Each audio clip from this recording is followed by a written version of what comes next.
उन्होंने मुझे आशीर्वाद दिया और उनको वो सबक सिखाया कि हॉस्पिटल में जाना पड़ा। और आने वाले समय राजनीति से भी आप संन्यास लोगों तो ज्यादा अच्छा होगा। अपने आप को अजय बताने वाले कवासी लखमा को इस बार चुनाव में पराजय का सामना करना पड़ा और हॉस्पिटल पहुंच गए। अब उनको राजनीति से संन्यास ले लेना चाहिए। ये बयान है बस्तर के नवनिर्वाचित सांसद महेश कश्यप के, जिन्होंने कवासी लखमा को जमकर फटकार लगाई है। लोगों को संबोधित करते हुए कश्यप ने एक एक कर लखमा के उन बयानों का भी जिक्र किया जिसके जरिए वो लोगों को कांग्रेस के पक्ष में वोट डालने की अपील करते थे। चाहे वो कलेक्टर का कॉलर पकड़ने वाला बयान हो या फिर मोदी मरेगा लखमा जीतेगा वाला बयान। लखमा के इस बयान का इस्तेमाल करते हुए महेश कश्यप ने गजब तेवर दिखाया और लखमा को जमकर खरी खोटी सुनाई। सुनिए। इसीलिए अपने आप को अजय बताने वाले कवासी लखमा को यहाँ से पराजय का सामना करना पड़ा और आज हॉस्पिटल में जाना पड़ा। ये देख के कार्यकर्ता को प्रणाम करता हूँ, क्योंकि कवासी लखमा के द्वारा लगातार उनके बयानबाजी के कारण कभी हमारे इस क्षेत्र के पुलिस के सब जवानों को तीर धनुष मारने की बात करता था, कभी मोदी जी को लाठी मारने की बात करता था, कभी बोलता था कि कलेक्टर को कॉलर पकड़ोगे तो नेता बनोगे।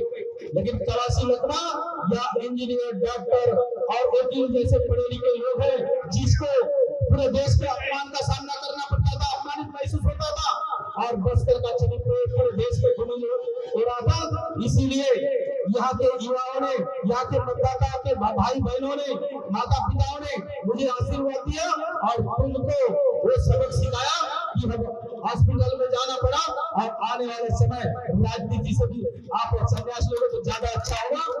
बता दें, बस्तर से सांसद बनने के बाद महेश कश्यप पहली बार सुकमा पहुंचे, जहां उनका बीजेपी कार्यकर्ताओं ने तोंगपाल से लेकर कोंटा तक जगह जगह पर अतिशबाजी के साथ भव्य स्वागत किया।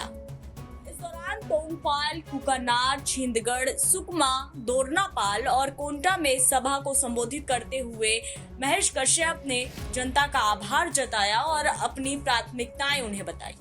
वार्ता में हमारे जिले के सम्मानीय अध्यक्ष बेनीराम बारसे जी, हमारे पूर्व जिले के अध्यक्ष सम्मानीय कुंजाराम मरकाम जी, हमारे विधानसभा के प्रत्याशी सम्मानीय स्वयं मुक्का जी, अरुण वरिष्ठ हमारे अरुण नेताम जी, हमारे उपाध्यक्ष नुपुर वैदिक जी, जिले के महामंत्री सम्मानीय सन्नू गुरसा जी, मंत्री। देखिए, पहली प्राथमिकता तो मैं एक नहीं गिना सकता, क्योंकि हम आज़ादी के 77 वर्ष में प्रवेश कर चुके हैं। हमें बहुत सारे मूलभूत सुविधाओं से वंचित होना पड़ा है और उस अधिकार को आज भी हमको नहीं मिला है। जैसे रेल की सुविधा हो, अच्छे स्वास्थ्य की सुविधा की बात करें, स्वच्छ पेयजल की बात करें, अच्छे शिक्षा की बात करें, ऐसे बहुत सारे मूलभूत सुविधाओं से हम वंचित हैं। इसको पूरा करना पहला प्राथमिकता है। फिर भी जैसे बैला जिला का लोहा, क्योंकि हमारा जो बस्तर है जल, जंगल, जमीन, खनिज संपदाओं से बड़ा क्षेत्र है। हमारा बैला जिला लोहा खदान के लिए जब उसके रेल लाइन बिछाया जा सकता है तो बस्तर के लोगों को मूलभूत सुविधाओं की क्यों नहीं? इसका जिम्मेदार कौन है? इसको पूरा करना हमारा पहला प्राथमिकता होगा। इसके अलावा अच्छा स्वास्थ्य के लिए हॉस्पिटल होना चाहिए। कई लोग बेवजह अच्छे हॉस्पिटल नहीं होने के कारण बहुत लोगों को बेमौत मरना पड़ता है। चुनाव के बीच का एक घटना है, मैं उसके बारे में नहीं जाऊँगा। अपना चित्रकूट महोत्सव के बीच में घटना हुआ था, मुझे जगदोष दिया, क्योंकि सिर्फ एक न्यूरोसर्जन डॉक्टर नहीं होने के कारण एक बच्ची को रायपुर रिफर करने से मना कर दिया गया। ऐसे लोगों को, क्योंकि माँ पिताजी कोई नहीं थे, तो ऐसे बहुत सारे मुद्दे हैं, उसको पूरा करना मेरा पहला प्राथमिकता है। डबल इंजन की सरकार है और ऐसे में कोंटा में कूलर और बांध को लेकर बहुत सारी समस्या है, वहाँ पर विस्थापन नहीं हुआ है, इसको लेकर क्या प्रयास करेंगे? जी, निश्चित ही पोलावरम जो बांध का समस्या है, पुनर्वास के बाद विस्थापन की बात हो और अन्य विषय को लेकर अब हमारे डबल इंजन की सरकार आ चुकी है। इसके विषय में हम क्षेत्र के लोगों को, यहाँ के लोगों को बात करेंगे, क्योंकि अभी पड़ोसी राज्य से भी हमारे को चर्चा होगा और उसके विषय में उसका जो समस्या का निदान करेंगे और वहाँ के लोगों को कोई परेशानी ना हो, उसके लिए पूरा प्रयास किया जाएगा। प्रस्तुत करते हैं, इस प्रकार से आप सबों का सहयोग बना रहेगा।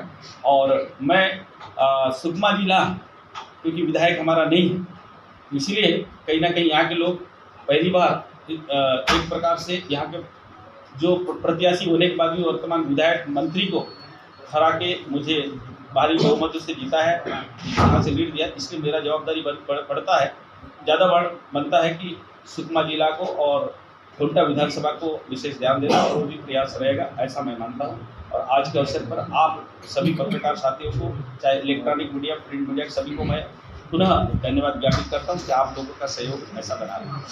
गौरतलब है कि साल 2019 के लोकसभा चुनाव में बीजेपी के अभेद किले बस्तर को भेदने में कांग्रेस सफल हुई थी, लेकिन हाल ही में हुए 2024 के लोकसभा चुनाव में ये जीती हुई सीट इस बार फिर कांग्रेस के हाथ से फिसलकर बीजेपी के पास चली गई है। सुकमा से धर्मेंद्र सिंह की रिपोर्ट, छत्तीसगढ़।